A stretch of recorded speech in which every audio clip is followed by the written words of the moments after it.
A few months ago, you felt the need to go on Twitter and address some of these crazy rumors that went on with this movie. That's not generally the Disney Lucasfilm playbook. Talk to me about that decision and what made you go out and kind of address that.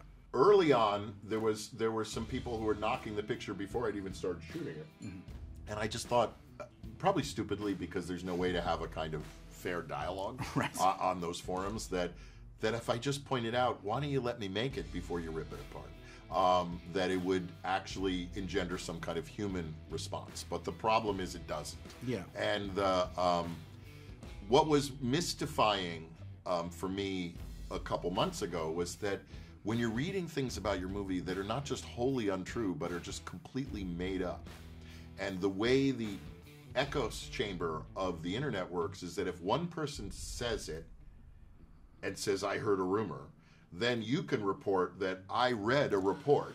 Right. And then someone, and now you're a more legitimate institution, and someone can go, I read on Gizmodo that a report of a rumor, and suddenly this thing starts to have a life of its own, and your battle, and it's complete fiction. Yes. So and there's an idealist in me, and I keep going, if I just tell people the truth, won't they believe me? Right. And I realized, no, there's a whole world. There's a whole world that views me as part of some kind of elite conspiratorial effort to undermine something. Right. And I'm not. I'm just a guy who loves movies. Right. And who's trying to live through each day. Yeah. And do the very best I can, knowing I can't possibly please everyone. Yeah.